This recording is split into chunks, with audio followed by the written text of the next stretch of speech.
Bonjour à tous. On va attendre que toutes les personnes puissent se connecter parce qu'on a plus de 400 inscrits à cette conférence. Donc, je vous remercie. Je vous remercie de vous être inscrits. J'espère que les premiers salons, les premières webconférences vous ont plu. Bonjour, c'est bien, merci. Comme ça, je sais que vous êtes bien là. Parfait. Je vais commencer du coup à vous parler du régime général et plus particulièrement la qualité des données dans la DSN. Donc bonjour à tous, oui, super, merci beaucoup. Vous me dites que vous êtes présents, c'est génial, merci. Donc, on a plus de 80 personnes, super. On devrait atteindre les 400, j'espère. Sinon, bien évidemment, vous aurez le replay disponible sur cette même plateforme jusqu'à la fin de l'année, hein, jusqu'au 31 décembre. Toutes les conférences sont disponibles.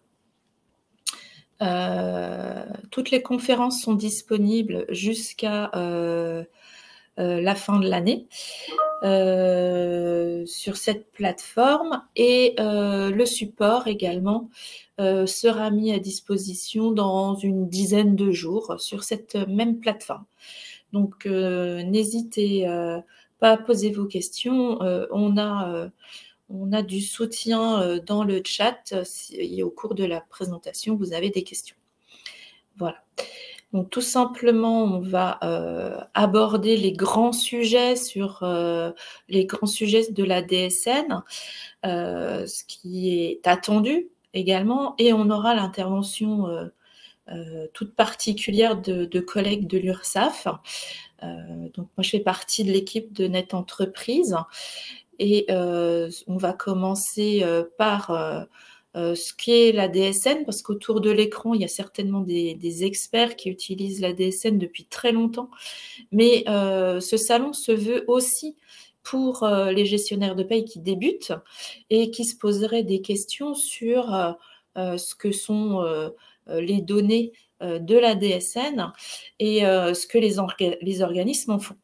Alors, tout simplement un petit peu d'historique, c'est-à-dire que il y avait un réel besoin, une attente des tiers déclarants, mais aussi des entreprises qui étaient un peu noyées dans les formalités écrites, mais aussi sur le problème des interlocuteurs à trouver parfois, et c'était pas toujours évident selon les régions.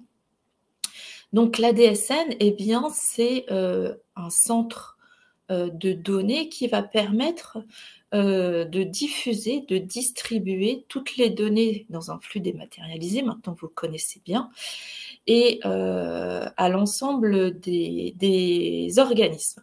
Alors, c'est un flux, bien sûr, qui est la maille SIRET. Ça, c'est la particularité. Et on verra les conditions justement de validation. C'est des données qui sont issues de votre paye. Ça, c'est quelque chose qui est important parce que quand on vous demande de régulariser, eh bien, il faut régulariser par le biais de la paye. Ça, c'est très important puisqu'en fait, la même information est distribuée de la même façon à l'ensemble des organismes. Je souhaite revenir, merci, sur ma présentation. Et pour le coup, je disais qu'il fallait vraiment passer par la paye puisque les signalements d'événements et autres s'appuient vraiment sur ce qui est issu de la paye. Donc ça, c'est vraiment très important. En revanche, vous pouvez penser que la DSN, c'est parfois un peu compliqué, mais pour autant, elle s'adapte aux nouveautés réglementaires. Et ça, c'est vraiment très important, puisque ça permet, par le biais des comptes rendus métiers, donc là aussi, il y a d'autres conférences qui sont dédiées aux comptes rendus métiers, parce que c'est effectivement le support des échanges avec les organismes quand il y a des soucis. Et la régularisation, forcément, se fait par le biais des DSN suivantes, des payes suivantes, pour que la correction soit faite sur l'ensemble des organismes. Et je dirais que la DSN, c'est aussi pouvoir s'entraîner régulièrement. Alors, voilà, je récupère mon support. Parce que on va améliorer au fil de l'eau les données, et on va le voir dans le support, qui sont extraites de vos DSN. Donc, pour aller plus loin, on fait quand même un focus sur le portail Net Entreprise, puisque le portail Net Entreprise, ce n'est pas essentiellement la déclaration mensuelle de vos payes, pas essentiellement la DSN.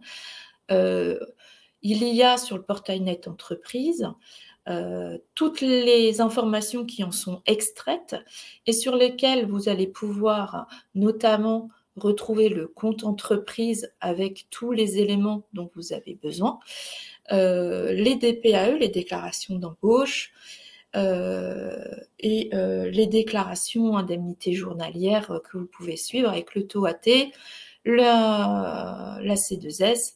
Tout ça, ce sont des conférences qui sont prévues dans ce salon. Donc vraiment, je vous invite à aller suivre, consulter le programme. Alors, aujourd'hui et demain, voilà, on vous invite à consulter le programme pour avoir connaissance des services qui sont détaillés, mais pour autant, vous allez aussi pouvoir accéder, en plus de Net Entreprise, à d'autres plateformes, comme la plateforme PEPS pour la fonction publique, l'URSSAF que vous connaissez bien, la MSA qui est également présente, les experts comptables. Cette année, il n'y a pas de conférence de leur part, mais ils sont certainement présents l'année prochaine. Et on a également la Caisse des dépôts pour parler de la plateforme PEPS. En ce qui concerne la déclaration en elle-même, alors ça c'est très important puisque à la base de votre DSN, ce qu'on va apprendre, c'est tout ce qui est amorçage des données variables.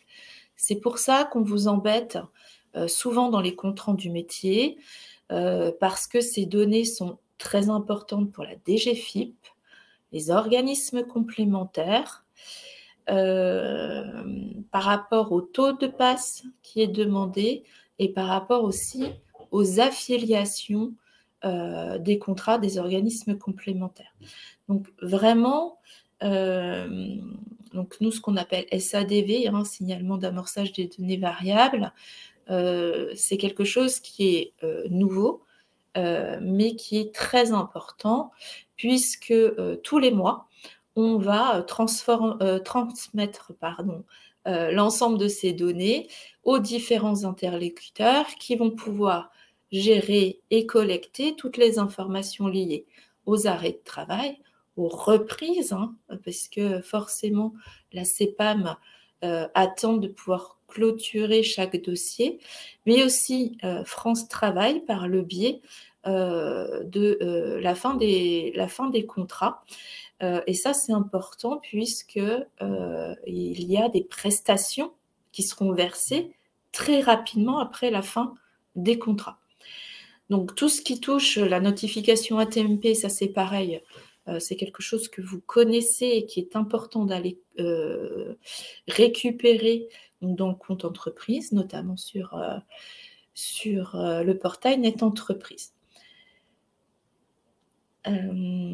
Pour ce qui concerne tout ce qui est paramétrage. Alors, même chose, sur le portail Net Entreprise, vous avez des contrôles qui sont possibles d'être faits en amont, pas sur la donnée de l'événement, mais sur la forme des données qui sont transmises dans vos DSN. Pour ça, vous avez plusieurs outils.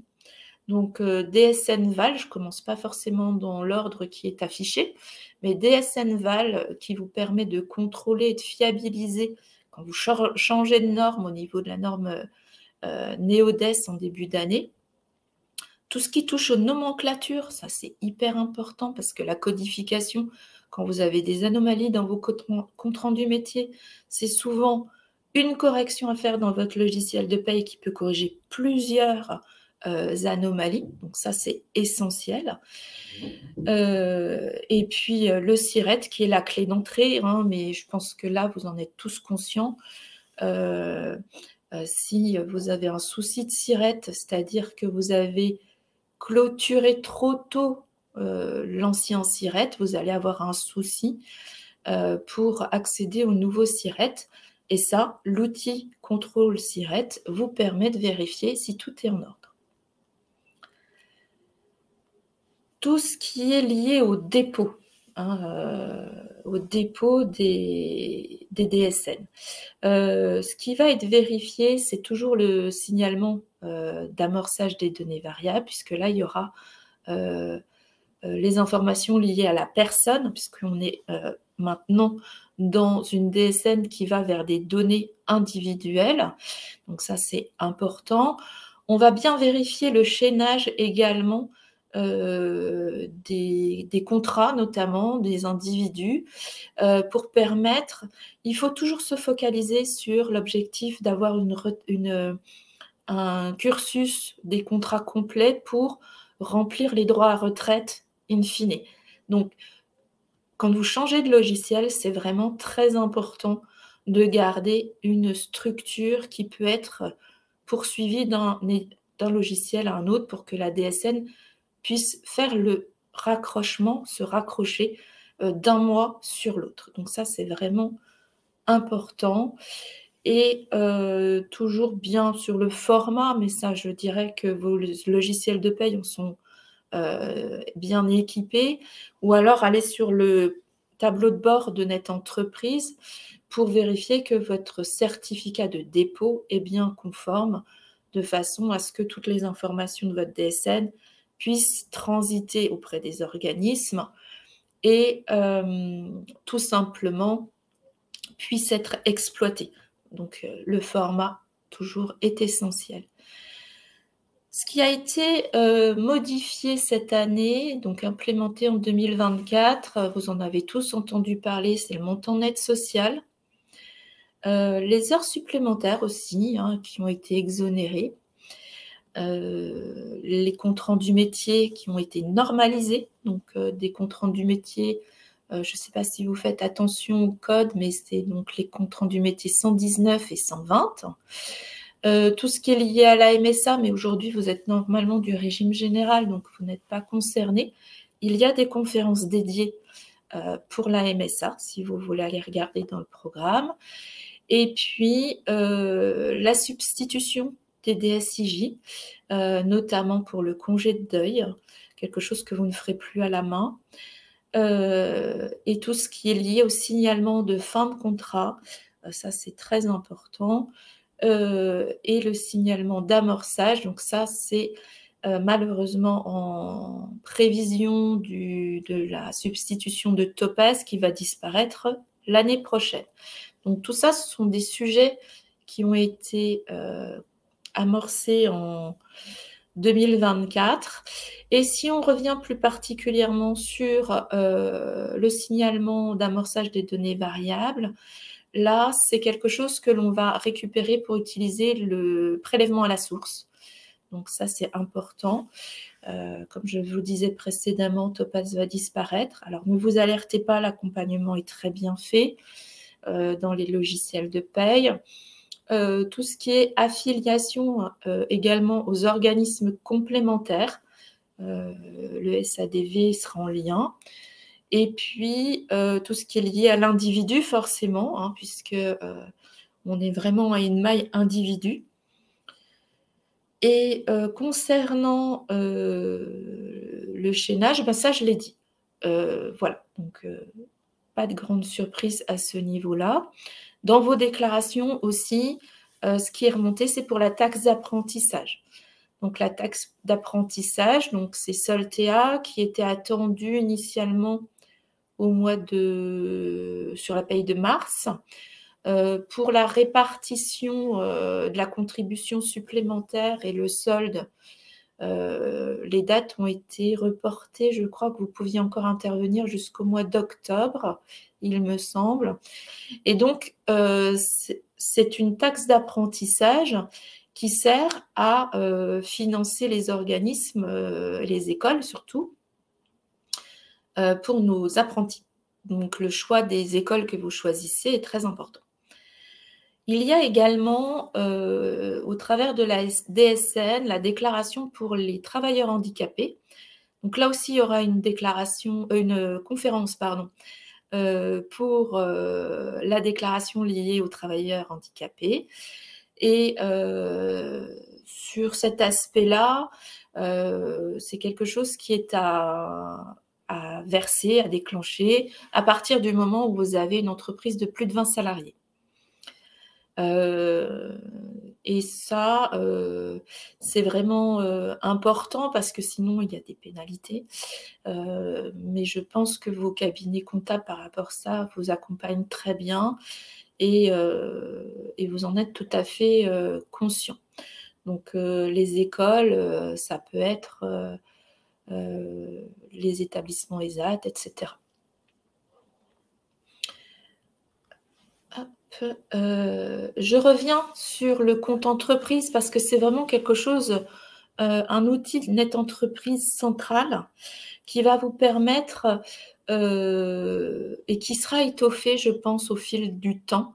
Donc là, à partir de juillet 2024, vous aviez accès à tout ce qui était compte sur un même endroit, tout ce qui était compte lié à ATMP.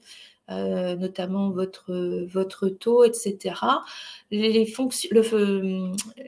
que vous pouviez faire sur l'ancien compte ont été rapatriés.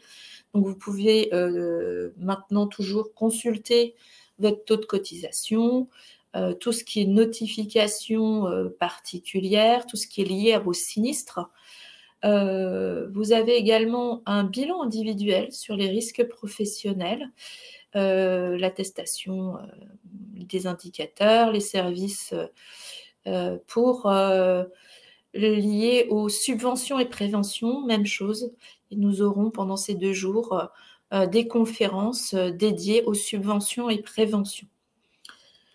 Tout ce qui était initialement dans le compte ATMP, donc il y avait un dépôt de documentation qui va être fermé parce que tout simplement, il est rapatrié dans le compte entreprise.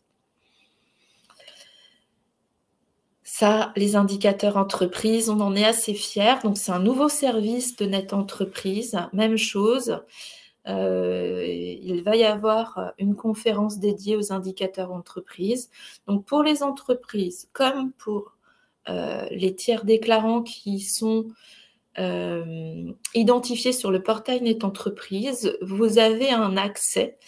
Il était en période de test cet été et il y aura certainement une pastille très prochainement pour que vous puissiez accéder à des informations qui concernent votre secteur d'activité. C'est-à-dire que ça va être des indicateurs liés à votre secteur géographique et à votre activité.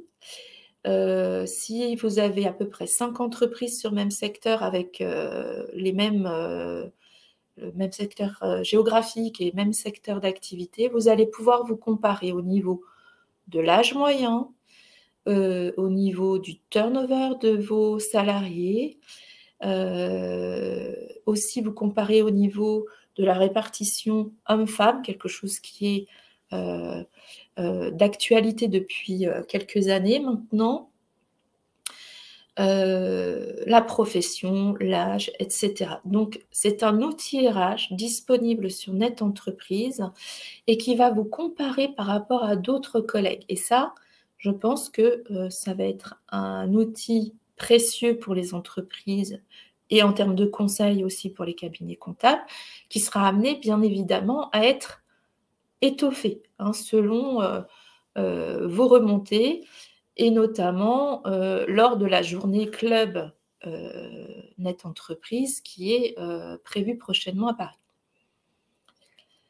En ce qui concerne les comptes rendus métiers, alors là, à l'écran, on a l'écran du tableau de bord qui est sur Net Entreprise, sur lequel vous êtes habitué maintenant, j'imagine, de naviguer. Il vous permet d'avoir des comptes rendus métiers à différentes étapes de dépôt de la DSN. Très souvent, ce tableau de bord est aussi accessible dans vos logiciels de paye. Pour autant, il a mince, je perds mes mots, l'utilité d'être aussi présent sur Net Entreprise et d'être très bien étoffé. Vous avez aussi les comptes rendus métiers en fin de période, donc toujours quand il y a la période du dépôt, bien sûr, de votre DSN, mais aussi après sur le suivi pour avoir les remontées des comptes rendus métiers. Tout ce qui est lié au compte rendu métier, alors on en parle ici, mais il y a vraiment des conférences qui sont dédiées par rapport à ça. Donc je vous invite peut-être à aller un petit peu plus loin, mais je crois que mes collègues de l'URSSAF vont le faire très bien dans leurs vidéos. Donc pas de souci par rapport à ça. Les comptes rendus métiers, eh bien, ils respectent une norme, ils sont normalisés notamment pour l'URSSAF. Il concerne uniquement les transmissions des organismes de la protection sociale, parce que vous avez peut-être d'autres retours d'organismes où, dans ce cas, le compte-rendu métier n'est pas normalisé, mais encore une fois, c'est des choses qui vont évoluer. L'objectif est d'appliquer la norme pour avoir une lecture commune dans nos outils informatiques et progressivement, les retours seront également normalisés. Le principe fondamental, il a deux objectifs. C'est d'avoir une structure commune et qui permet d'être plus clair. Et là, je pense que derrière l'écran, tout le monde sourit parce que effectivement aujourd'hui, il n'est pas toujours évident à lire. Et surtout, l'objectif, c'est de faciliter la prise en compte de vos retours et surtout des corrections. Puisque quel que soit l'organisme, l'objectif, c'est, au-delà de collecter des cotisations, c'est vraiment de pouvoir servir des prestations aux individus et que ce soit le plus juste possible. Toujours concernant les CRM normalisés, donc on a encore des travaux par rapport aux formats qui sont attendus, notamment auprès de l'URSSAF, de la CNAV et de la MSA, mais voilà, vous n'êtes normalement pas un public concerné. Et bien évidemment, le tableau de bord affiche l'ensemble de ces comptes rendus métiers. C'est pour ça que je n'ai pas voulu vous noyer tout à l'heure pour les lire, puisque en fait, il suffit de les balayer un à un et de s'en imprégner pour corriger. Ce que je vais vous proposer, c'est de passer la main à mes collègues de l'URSSAF pour une présentation de leurs spécificités. Voilà.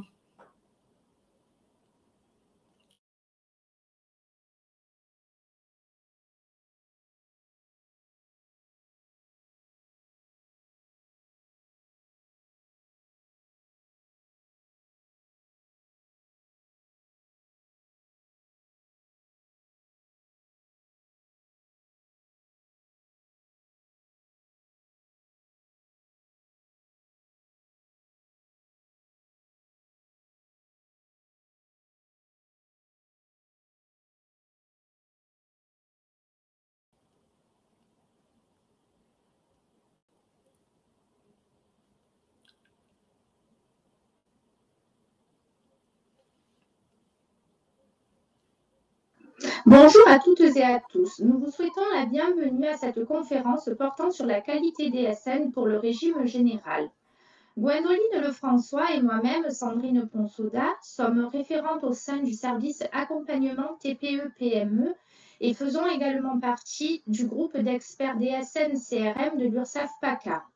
À travers cette conférence, nous souhaitons échanger sur l'importance et les enjeux de la fiabilisation des données déclaratives, ainsi que sur les services et outils mis à disposition des déclarants et tiers déclarants afin que ces données soient au mieux fiabilisées. À réception de vos DSN, chaque organisme destinataire intègre les éléments transmis dans son système et en vérifie la cohérence afin d'en garantir la fiabilité. Donc, suite à cette analyse, chacun de ces organismes vous met à disposition des comptes rendus métiers, ou CRM, sur votre tableau de bord, ce qui vous permet de vous préciser vos anomalies ou vous confirmer la qualité de vos déclarations. Concernant l'URSSAF, un compte rendu métier est disponible dans les 4 heures qui suivent le dépôt de vos DSN, c'est le CRM 119. Donc, anticiper le dépôt de votre DSN, c'est donc avoir plus de temps pour corriger d'éventuelles anomalies. Un autre CRM est également disponible dans les 5 jours qui suivent l'exigibilité de votre déclaration, c'est le CRM 120 qui s'appuie sur les données consolidées. Alors, ces deux comptes rendus métiers, ils concernent actuellement 3 types de contrôles. Le premier, ce sont les contrôles uniquement sur les données agrégées ou DA. Donc, cela concerne le bloc 23 de votre DSN, dont l'URSSAF est le seul destinataire. Alors, un exemple, vous pourriez avoir une anomalie si le taux accident de travail, maladie professionnelle, par exemple, que vous déclarez dans votre DSN, est différent de celui qui nous a été transmis par la CARSAT. Donc, pour prévenir l'anomalie, il faut aller vérifier en amont ce taux dans le service dédié qui est accessible depuis Net Entreprise. Ensuite, nous avons les contrôles intrinsèques aux données individuelles, ou APDI, qui permettent de garantir la présence et la cohérence de ces données. Je vous donne également un exemple.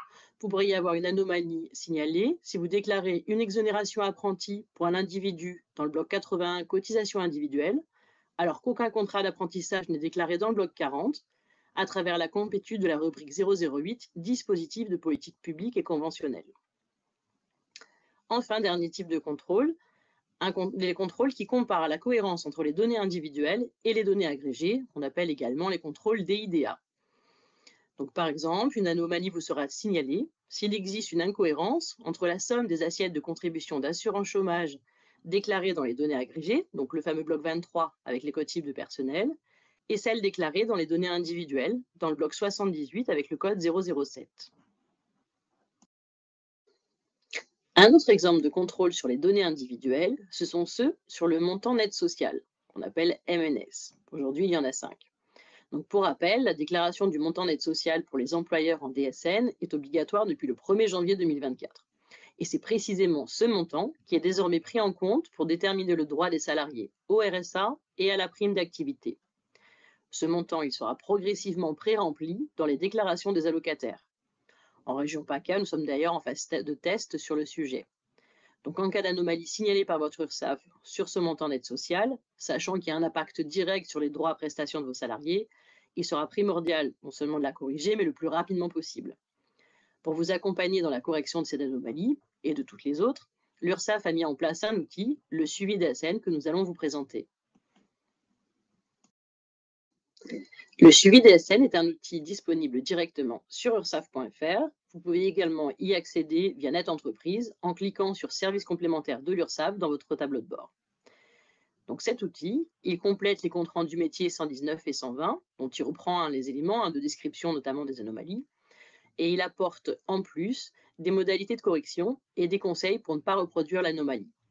Donc concrètement, ça se traduit par un arbre de décision, donc des questions pour vous guider, et des exemples. En cas d'anomalie, vous recevez un mail vous invitant à consulter ce suivi DSN sur votre espace en ligne. Une fois la correction faite dans votre logiciel de paie, réalisez une DSN annule et remplace avant l'échéance de votre déclaration. Donc pour ça, vous avez jusqu'à la veille de l'exigibilité minuit. Après l'échéance de votre déclaration, il faudra déclarer un bloc de régularisation pour la période portant l'erreur lors de votre prochaine DSN. L'anomalie corrigée disparaîtra automatiquement de votre suivi DSN. Alors, petite précision, si vous ne visualisez pas l'onglet Suivi DSN de votre espace en ligne, vous pouvez ajouter l'habilitation à ce service en accédant au menu Mon profil, en cliquant sur Gérer la liste des services, puis Modifier. Cochez la case le tableau de bord suivi DSN et enregistrer. L'outil suivi DSN vous permet de consulter les anomalies constatées par votre URSSAF à la suite du dépôt de vos déclarations sociales nominatives hors DSN fractionnées, ainsi que les actions à mener afin que celles-ci fassent l'objet d'une correction. Ces informations sont mises à jour au fur et à mesure du dépôt de vos DSN. Vous avez la possibilité de télécharger la liste de ces actions sur votre ordinateur pour vous aider dans le paramétrage de votre logiciel de paie. Vous pouvez également visualiser le statut de vos anomalies. En rose sur l'écran, les anomalies qui n'ont pas encore été consultées et en jaune, les anomalies consultées mais non corrigées à ce jour. Les anomalies sont consultables soit par établissement, soit par individu concernant les anomalies portant sur des données individuelles, soit par typologie d'anomalie. Après avoir cliqué sur l'anomalie, vous pourrez consulter là où les périodes concernées afin que celle-ci soit corrigée. Nous allons maintenant partager une série de questions-réponses afin de vous accompagner dans l'utilisation du service suivi DSN. Pouvez-vous avoir accès au service suivi DSN depuis netentreprise.fr? Vous pouvez utiliser le menu Services complémentaires de l'URSSAF pour basculer sur ursaf.fr et consulter Suivi DSN.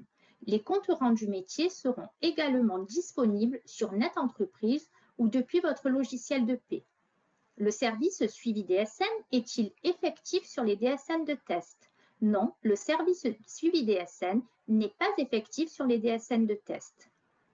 Le service suivi DSN est-il complémentaire aux outils DSN Val et DSN CTL déjà existants pour les anomalies? Il convient de rappeler la fonctionnalité de ces trois outils. Le service suivi DSN permet de fiabiliser les DSN en indiquant les anomalies constatées. L'outil DSN Val est un outil d'autocontrôle qui permet de tester votre fichier DSN avant de le déposer. L'outil DSN-CTL est un outil de contrôle de la norme DSN. Le service suivi DSN ne porte pas sur le même périmètre que les outils DSN-VAL et DSN-CTL, mais vient en complément dans le but de fiabiliser vos DSN. Est-il possible de faire des exports Excel des anomalies via le service suivi DSN? Oui, il est possible d'exporter au format Excel la liste des anomalies constatées à la suite de l'exploitation de la DSN ainsi que la liste des actions attendues. Quand se déclenchent les contrôles des données transmises dans les DSN? Ces contrôles sont-ils bloquants? Les anomalies détectées par les contrôles au dépôt de la DSN vous sont communiquées par les comptes rendus métiers des anomalies de données agrégées et individuelles, ainsi que par la mise à jour de suivi DSN. D'autres contrôles se déclenchent à l'échéance et feront prochainement l'objet de nouveaux comptes rendus métiers. Ces contrôles ne sont pas bloquants, mais la correction des anomalies détectées est indispensable pour fiabiliser les droits de vos salariés et garantir le recouvrement des cotisations sociales. Comment faire des régularisations sur des salariés qui ont quitté votre société?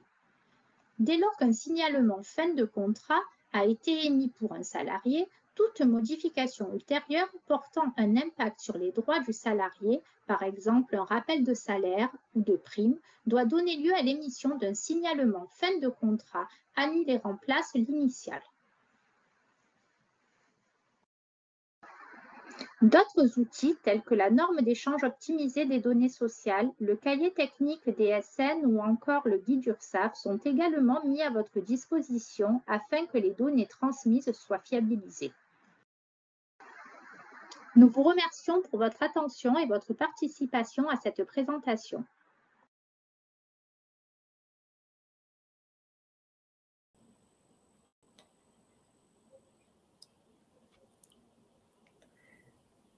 Merci beaucoup à mes collègues. Excusez le petit décalage que nous avons eu avant la mise en place de la vidéo. Donc, voilà. En tout cas, c'est les soucis du live. Donc, il y a beaucoup de choses qui ont été abordées par les personnes, mes collègues de l'URSSAF. On voulait quand même revenir sur quelques points d'attention au niveau de DSN fiable, qui est un tableau de bord important dans le sens où vous pouvez vérifier les données qui ont été traitées sur l'ensemble de l'exercice en cours. Et le détail est téléchargeable. J'ai vu dans les questions qu'il y avait quelques questions par rapport à ça. Nous essaierons de collecter tous les messages qui ont été déposés dans le chat et de revenir vers vous si on a les éléments du SIRET pour vous contacter et vous apporter des réponses. Et en tout cas, DSN Fiable, juste pour revenir au support, c'est un accompagnement aussi qui permet, comme je vous le disais, en prévision de la retraite. Donc, tous les éléments qui sont indiqués dans cet outil-là sont importants pour l'ensemble du cursus de vos salariés, donc de la maille individu. La qualité DSN, c'est toujours la même chose. C'est vous qui enregistrez les données de paye, bien évidemment, mais en amont, il faut que l'outil, donc le logiciel de paye, soit paramétré correctement. Et on travaille avec les éditeurs de logiciels pour effectivement qu'ils puissent répondre aux nouvelles réglementations et au changement de la norme NeoDes. Donc vraiment, il faut travailler ensemble avec les éditeurs de logiciels, mais aussi avec les sollicitations des personnes qui remplissent les éléments de paye pour que les informations qui sont transmises par le portail Net Entreprise puissent répondre au niveau de la norme à ce qui est attendu par les organismes de la protection sociale.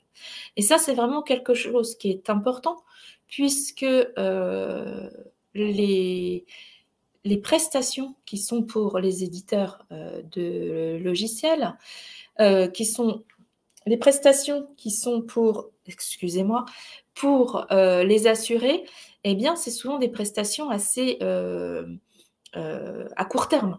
Donc, vraiment, c'est important que les données soient corrigées ou insérées de façon le plus fiable possible. Alors, bien évidemment, vous avez tous conscience de la loi OOPS où vous avez le droit de vous tromper, faute de temps, certaines choses qui n'ont pas été mises en œuvre, etc. Mais bien évidemment, ce qui est demandé et attendu, ce sont des blocs de régularisation, des corrections, pas trop tard dans le temps, c'est-à-dire le mois suivant. C'est quand même quelque chose, et encore une fois, c'est souvent pour des prestations pour des assurés, donc c'est important. Au niveau de la qualité, toujours, de la DSN, je dirais aussi que c'est l'affaire de tous, puisque, je l'ai répété là sur les 2 dernières slides, il y a des prestations qui peuvent être servies rapidement quand il s'agit de la maladie, une inscription à Pôle emploi, des congés dans le bâtiment, puisqu'il y a la caisse des congés payés. La même chose pour le transport, pour la manutention portuaire. Donc, les congés peuvent être calculés rapidement grâce à vos éléments. La simplification des prestations aussi, les démarches pour chaque personne. Donc, je pense notamment à la prime d'activité, tout ce qui est le prélèvement à la source, mais ça, on le connaît depuis longtemps maintenant. Et puis aussi, tout ce qui va servir pour les aides aux entreprises. On parlait des subventions tout à l'heure. C'est quelque chose qui, les données de la DSN vont pouvoir être un appui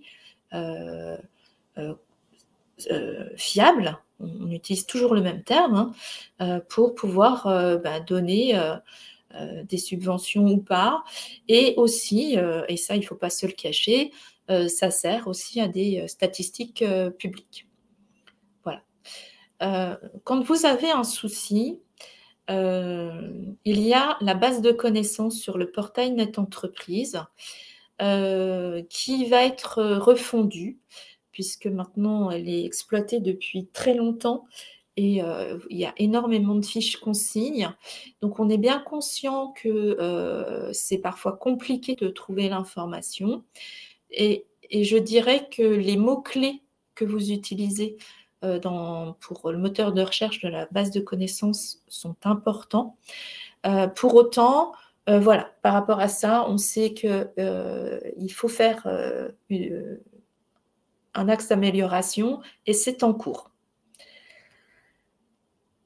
Concernant le SIRET, je referai juste un petit focus sur le SIRET rapidement parce qu'il est déjà 42 et je ne voudrais pas vous retenir pour les autres conférences sur lesquelles vous vous êtes inscrits.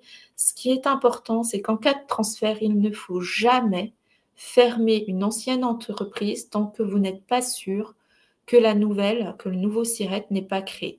Ça, je pense que sur cette slide, c'est ce qu'il faut retenir. Et toujours un dépôt de DSN par SIRET. Et si le chaînage des contrats est bien fait, vous pouvez reprendre tous les éléments liés à l'individu. Mais ce qui est important aussi pour tout le cursus du salarié, toute la carrière du salarié, qu'il change d'entreprise ou d'entreprise, de région, donc de caisse de rattachement, etc. Ce qui est important, c'est que son numéro de sécurité sociale, en plus du contrat,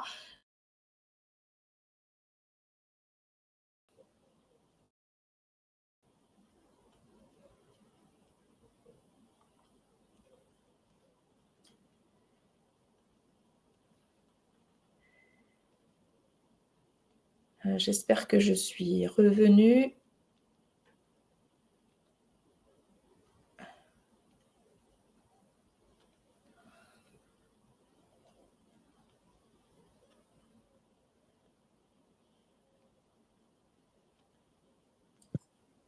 Oui, c'est bon, Sandrine, tu peux continuer. Je peux continuer, merci. Excusez-nous pour ce souci de connexion. Donc, je disais que la maille individu, c'est quelque chose qui est très important. Et ce qu'il faut aussi, c'est tout ce qui est lié au contrat. C'est-à-dire que le numéro de sécurité sociale lié au SIRET de l'entreprise sont des éléments de suivi de tout le parcours. Ensuite vient tout ce qui est lié au contrat. C'est le troisième élément qui est indispensable pour notamment tout ce qui est lié au temps de travail, puisque ça aura une incidence sur le calcul des prestations pour certaines prestations. Et l'impact au niveau des erreurs, c'est toujours les prestations qui sont servies après à l'assuré. Donc, c'est aussi quelque chose, le contrat, SIRET et numéro de sécurité sociale, 3 éléments vraiment très importants. On parlait de la quotité de travail, donc là aussi, c'est souvent ce qui remonte dans les comptes rendus métiers, puisqu'il y a une cohérence avec la quotité de travail de l'entreprise pour calculer un temps plein. Et ça, c'est quelque chose parfois que l'on oublie. Tout ce qui est lié également au contrat, ça va être aussi au niveau du régime d'affiliation. Donc, ça va avoir une incidence sur notamment ce qui est servi au niveau de des prestations maladie, et puis peut-être aussi plus tard pour la retraite, mais là, ce n'est pas du tout l'objet. Et toujours même chose, hein, il y a un risque d'erreur sur le calcul des droits si on n'a pas les bonnes informations liées au régime, en fait, au régime de base, MSA, par rapport à la caisse, mais s'il y a un régime particulier, si c'est la fonction publique, etc. Tout ce qui est lié au contrat, donc là aussi, le code régime vieillesse, c'est quelque chose qui est très important hein, dans les conseils que nous essayons de véhiculer dans nos posts sur les réseaux sociaux, en plus de la documentation sur le portail Net Entreprise. Le régime vieillesse aura une incidence sur le calcul des cotisations, mais aussi sur les droits des assurés. Le support, vous l'aurez à disposition dans une dizaine de jours pour lister tous les codes qui sont à l'écran. Donc, pas de panique par rapport à ça. Et on fait aussi un petit focus au niveau de la rémunération nette fiscale, puisque l'impact au niveau des CAF, hein, on parle souvent du montant net social, mais le net fiscal aussi aura une incidence pour des prestations versées rapidement hein, aux assurés. Voilà, j'espère que j'ai respecté à peu près le temps qui m'était imparti, plus la partie de mes collègues de l'URSSAF. Je remercie pour votre présence. Donc, il reste 141 personnes. J'ai perdu un petit peu de monde sur la fin. Je vous souhaite à tous un très bon salon virtuel. Et surtout, n'hésitez pas à aller remplir le questionnaire de satisfaction sur cette conférence, mais aussi sur le format du salon. Et compléter, j'ai vu qu'il y avait des questions dans ce chat pour télécharger au mode Excel si on avait plusieurs sirettes. N'hésitez pas à poser aussi vos questions dans le questionnaire de satisfaction et on essaiera au mieux de vous apporter une réponse. Bon salon!